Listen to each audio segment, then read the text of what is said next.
రాష్ట్రంలో కాంగ్రెస్ పార్టీ మూసీ నదిని క్లీన్ చేసేటటువంటి ప్రయత్నం చేస్తామని చెప్పి అనేక రకమైనటువంటి ప్రకటనలు వెలువరిస్తున్నటువంటి విషయం మీ అందరికీ తెలిసిందే. ప్రత్యేకించి ఇదివరకు అసెంబ్లీ సెషన్ నడుస్తున్న సందర్భంలోనే తెలంగాణ జాగృతి తరఫున మేము ఆనాడే ఎక్స్పోజ్ చేసినాము. వరల్డ్ బ్యాంక్కి మూసీ నది చుట్టూ ఉండేటటువంటి రియల్ ఎస్టేట్ భూములన్నింటినీ కూడా తాకట్టు పెట్టేటటువంటి ప్రయత్నం కాంగ్రెస్ ప్రభుత్వం చేస్తుంది అని ఆనాడే చెప్పినాం. ఆనాడు డిపిఆర్ సబ్మిట్ చేసినామని చెప్పడం జరిగింది. కానీ అప్పటి నుండి ఇప్పటి వరకు కూడా అసలు డిపిఆర్ మూసీ ఓవరాల్గా మూసీ చుట్టూ చేస్తున్నటువంటి కార్యక్రమం ఏంది అనేటటువంటిది కాంగ్రెస్ ప్రభుత్వం ప్రజలకు మాత్రం చెప్పలేదు. డిపిఆర్ ప్రపంచ బ్యాంకుకి ఇచ్చినామంటున్నారు, ప్రజెంటేషన్లు ఇస్తున్నామంటున్నారు. కాకపోతే ఓవరాల్ డీటెయిల్డ్ ప్రాజెక్ట్ రిపోర్ట్ అసలు ఏం చేయదలుచుకున్నారు అనేటటువంటిది మాత్రం స్పష్టంగా ఇస్తలేరు. నిన్న గౌరవ ముఖ్యమంత్రి గారు అట్లానే ఆఫీసర్స్ అందరు కలిసి ఒక ప్రజెంటేషన్ పెట్టి అందులో చాలా విషయాలు చెప్పిండ్రు. పోనీ నిన్ననన్న డిపిఆర్ చూపిస్తారేమో అనుకుంటే ఓన్లీ ఫేజ్ 1కి సంబంధించి మాత్రమే నిన్న ప్రజెంటేషన్ ఇచ్చారు.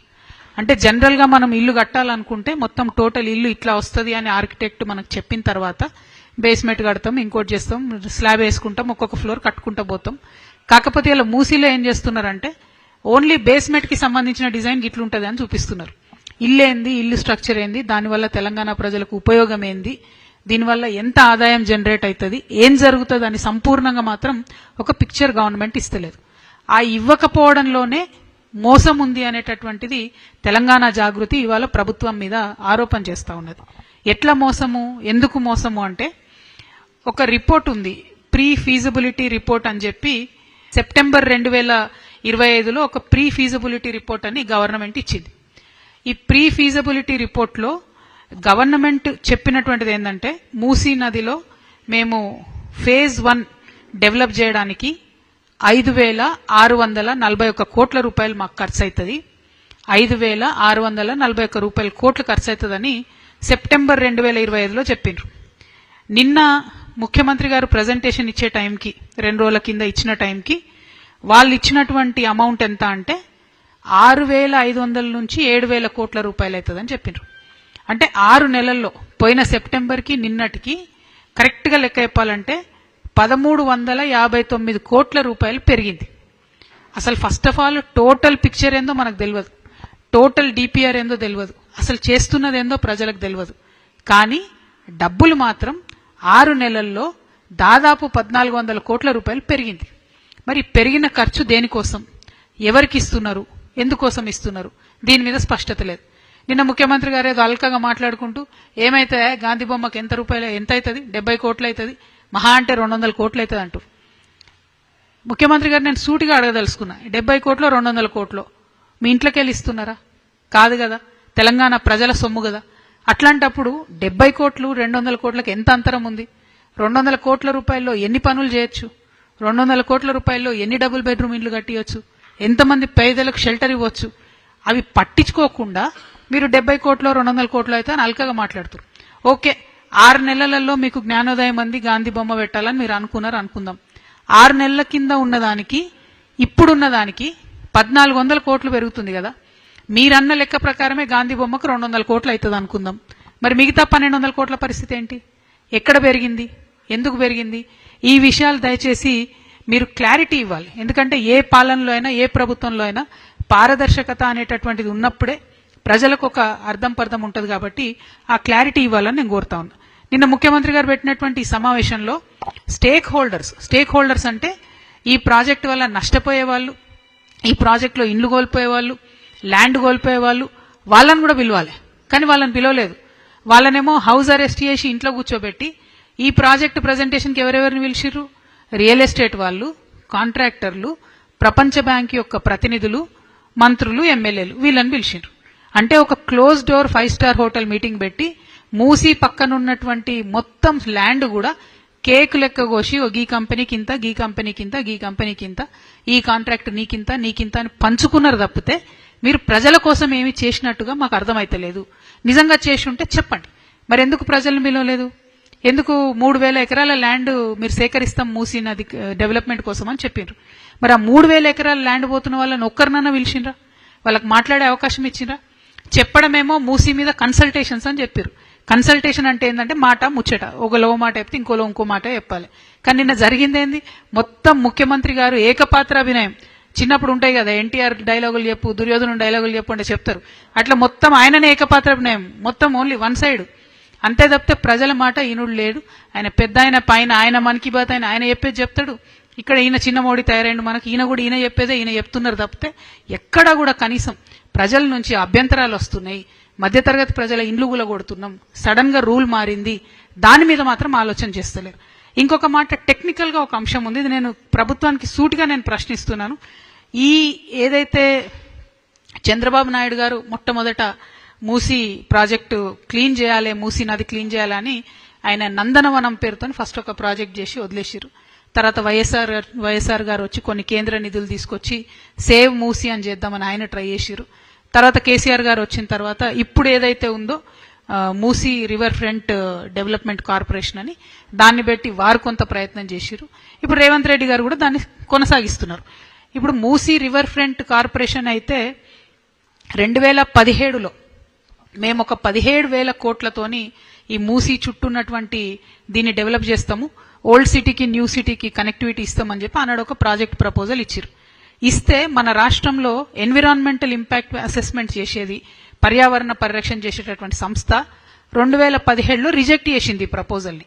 ఏమని, మీరు 30 లక్షల ఎస్ఎఫ్టీ కడతామంటున్నారు, 30 లక్షల స్క్వేర్ ఫీట్లు మూసీ రివర్ బెడ్ మీద కడితే ఇబ్బంది అవుతుంది, కాబట్టి మీరు దీనికి సంబంధించి ఏదైనా కేంద్రంలో ఇంకో సంస్థ ఉంటుంది వాళ్ళ దగ్గరికి పోండి అని బీఆర్ఎస్ ప్రభుత్వం ఉన్నప్పుడే ఎన్విరాన్మెంటల్ అసెస్మెంట్ వాళ్ళు దీన్ని రిజెక్ట్ చేయడం జరిగింది. ఇప్పుడు మరి అదే సంస్థ మళ్ళా పర్మిషన్ ఇచ్చింది ఇప్పుడు టీఓఆర్కి, ఈ రాష్ట్ర ప్రభుత్వానికి. Same organization which rejected in 2017, now they are giving permission again. 2017 overall 17,000 crores 30 lakh SFT అన్నది అప్పుడు ప్రపోజల్. ఇప్పుడు ఓన్లీ ఫేజ్ 1లో 18 లక్షల ఎస్ఎఫ్టీ అని, ఇప్పుడు 18 లక్షల స్క్వేర్ మీటర్లు డెవలప్ చేస్తామని ఇప్పుడు ప్రపోజల్ ఒక ఫేజ్ 1లోనే. మరి ఇప్పుడు ఎట్లా ఇచ్చారు పర్మిషన్ టీఓఆర్కి, అప్పుడు ఎట్లా రిజెక్ట్ చేసిండ్రు? మరి ఏం జరిగింది? ఈ జాదు మంతర్ ఏంది? ఈ గ్రాఫిక్స్ తోని చేస్తున్న మాయాజాలం ఏంది? అమరావతిలోనేమో ఇడ్లీ ప్లేట్లు పెట్టినట్టున్నారు అప్పుడు గ్రాఫిక్స్ తోని, ఇక్కడ మన సీఎం గారేమో ఇడ్లీలు పెట్టిరు నిన్న. మొత్తం అది గ్రాఫిక్స్ ప్రెజెంటేషన్ ఆ బొమ్మంతా చూస్తే ఏం లేదు, ఇడ్లీలు ఉన్నాయి, 2-3 ముగ్గులు ఉన్నాయి, అంతకు మించి అందులో ఉన్నదేం లేదు. ఎందుకంటే ట్రాన్స్పరెన్సీ ఉండాలన్నది మాత్రం మేము కోరుతున్నాం. డెఫినెట్గా ఎస్, మూసీ మంచిగా కావాలి, మూసీ క్లీన్ కావాలి, మూసీ చుట్టుమట్టు ఉన్నటువంటి పట్టాదారులు, ఆ పట్టా భూములు వాళ్ళందరూ కూడా డెవలప్ కావాలి, నేను కాదనట్లేదు. కావాలంటే ఏం చేయాలి? ఇవాళ మనం ఒక విషయం దయచేసి కొంచెం టైం పట్టిన ఇంపార్టెంట్ సబ్జెక్ట్ ఇది. 16 నాలాల నుంచి మూసీలోకి మురుగునీరు చేరుతుంది మన హైదరాబాద్లో, 16 నాలాలు. ఇప్పుడు నేను ఇచ్చినటువంటి ఈ ప్రపోజల్ మొత్తంలో ఎక్కడ కూడా ఆ 16 నాలాలను మేము అడ్రస్ చేస్తాం, మరి ఆ 16 నాలాల నుంచి వచ్చేటటువంటి మురుగు ముందు మూసీలకు పోకుండా చేస్తామని చెప్పరు. ఏమంటారు? ఓన్లీ 4 ఎస్టీపీలు కడుతున్నాం అన్నారు. 4 ఎస్టీపీలు మొత్తం ఈ 16 నాలాస్ అడ్రస్ చేస్తాయా? అది స్ట్రేట్ క్వశ్చన్, టెక్నికల్ క్వశ్చన్. దయచేసి అధికారులు చెప్తారా, ప్రభుత్వం చెప్తారా? నాకు కాదు, మీరు ప్రజలకు క్లారిటీ ఇవ్వండి. 16 నాలాల నుంచి పోయేటటువంటి హైదరాబాద్ మురుగునీరు, ఫార్మా కంపెనీల నుంచి వచ్చే కెమికల్ నీరు, వ్యర్థం మొత్తం మూసీలకు పోతుంది. మీరు దాన్ని క్లీన్ చేయకుండా ఎన్ని వేల కోట్లు పెట్టి ఏం డెవలప్మెంట్ చేసినా కూడా ఏం లాభం ఉంటుంది? ఫస్ట్ పాయింట్ అది. సెకండ్ పాయింట్, మీరు మల్లన్న సాగర్ నుంచి గోదావరి నీళ్లు తీసుకొచ్చి మూసీని ప్రక్షాళన చేస్తాం, మంచి చేస్తాం అన్నారు. ఒరిజినల్ గా కొండపోచమ్మ సాగర్ నుంచి 1,100 కోట్ల రూపాయలతో వచ్చే ప్రాజెక్ట్ ని మీరు ఎస్టిమేట్ పెంచి 7,000 కోట్ల రూపాయలు మల్లన్న సాగర్ నుంచి అన్నారు. సరే, సంతోషం. మరి ఆ పనులు మొదలు పెట్టినరా? మీరు ఇప్పుడు మూసీ క్లీన్ చేస్తామంటున్నారు, ఏడుకెళ్ళి చేస్తారు క్లీను? వాటర్ ఎట్లా వస్తుంది, ఫ్రెష్ వాటర్? దాన్ని ఆలోచించండి. మూడవది, నేను మొన్ననే జియాగూడ పోయి వచ్చిన. జియాగూడలో అక్కడ మన గొర్రెలు అమ్ముతారు, మేకలు అమ్ముతారు, మా యాదవ్ సోదరులందరూ, పెద్ద మార్కెట్ అక్కడ. కరెక్ట్ దాని ముంగట్నే మూసి ఉంటుంది, రోడ్కి అవతల సైడ్ మూసి ఉంటుంది. అక్కడనే అన్ని కట్ చేస్తుంటారు గొర్రెలు, తీసుకొని డైరెక్ట్గా వ్యర్థాలలో పడేస్తుంటారు. ఎందుకంటే ఫెసిలిటీ లేదు, స్లాటర్ హౌస్ లేదు. వాళ్ళ తప్పు కాదు, వాళ్ళు అమ్ముకునేటోళ్ళు, వాళ్ళ పాపం ఒక గొర్రెను కొనుక్కొని బతికేటోళ్ళు, అమ్ముకొని బతికేటోళ్ళు, వాళ్ళ తప్పు కాదు. స్లాటర్ హౌస్ లేదు. నా రిక్వెస్ట్ ప్రభుత్వంతో, మీరు ఇన్ని వేల కోట్లు పెడుతున్నారు కదా, టోటల్ మూసీ చుట్టూ మీరు జిహెచ్ఎంసీ వాళ్ళ స్టాఫ్ నంబర్ పెంచండి, క్లీన్ చేపియండి, రోజు ఆ వ్యర్థాలు మూసీలకు పోకుండా వాటిని కాపాడండి. అవన్నీ ఎందుకో జాలి పెట్టురు, ఫెన్స్ పెట్టురు. మనం ఇంట్లోకి దోమలు రాకుండా పెట్టినట్టు మీరు వ్యర్థాలు మూసి లేకుండా ఫెన్స్ పెట్టండి, 100 కోట్లలో అయిపోతుంది. అంతేగాని 5,000 కోట్లు 6,000 కోట్లు అంటారు. అది అయ్యేది కాదు, సచ్చేది కాదు. ఈ 3 సంవత్సరాలలో దయచేసి నా రిక్వెస్ట్ ఒకటే, మీరు మూసి 1 ఎంక్రోచ్మెంట్ కాకుండా చూడాలి, 2 వ్యర్థాలంలో పోకుండా చూడాలి, 3 మూసిలో ఇప్పుడు మీరు ఎంక్రోచ్మెంట్ పేరుతోని ఈ డెవలప్మెంట్ పేరుతోని 1430 ప్రాపర్టీస్ ని పడగొడతామని చెప్తున్నారు. వాళ్ళకి కాలనీలు కట్టిస్తామని చెప్తున్నారు. మరి వాళ్ళతో ఎందుకు ఇంతవరకు చర్చిస్తలేరు? వాళ్ళని ఎందుకు పిలుస్తలేరు? ఎందుకు రేట్ గురించి మాట్లాడతలేరు? అర్బన్లో వేరే రూల్స్ ఉంటాయి కదా. ఇప్పుడు మొత్తం ఈ project development cost phase 1 7,000 crores అన్న దాంట్లో మల్లన్న సాగర్ సంబంధించిన 7,000 కోట్ల రూపాయలు లేవు. ఈ టోటల్ ల్యాండ్ అక్విజిషన్ కి సంబంధించినటువంటి కాస్ట్ లేదు. ఈ ఎస్టీపీలకు సంబంధించి కాస్ట్ లేదు. అంటే మళ్ళీ ఇవన్నీ అదనంగా అవుతాయి అన్నట్టు. మరి వీటన్నిటికీ డబ్బులు ఏడుకెళ్ళి తెస్తారు? ఒకవేళ వీటికి డబ్బులు తేలేరు అనుకోండి, ఈ ప్రాజెక్ట్ ఫినిష్ అవుతుందా? అంటే మీరు అల్టిమేట్ గా టోటల్ డిపిఆర్ ఇవ్వకుండా తెలంగాణ ప్రజలను మభ్య పెడుతున్నారని మాత్రం చాలా బలంగా మేము నమ్ముతున్నాము. ఇది నా సబ్జెక్ట్ కాదు, నా సిటీకి సంబంధించిన సబ్జెక్టు, మన హైదరాబాద్ అందానికి సంబంధించిన సబ్జెక్టు. ఈ మూసీ నది మీద డిపెండ్ అయ్యే రంగారెడ్డి జిల్లా ప్రజలు కానీ, తర్వాత నల్గొండ ప్రజలు కానీ, అల్టిమేట్ గా కృష్ణా నదిలో కలిసే లోపల మొత్తం ఈ పాయిజన్ క్యారీ చేసుకుంటూ పోతుంది మూసీ నది. కాబట్టి అవుట్ ఆఫ్ దట్ కన్సర్న్ నేను ఈ ప్రెస్ మీట్ పెడతా ఉన్నాను. దీని మీద క్లారిటీ ఇవ్వాల్సిన బాధ్యత ఉంది. ఇది ఒక పక్క.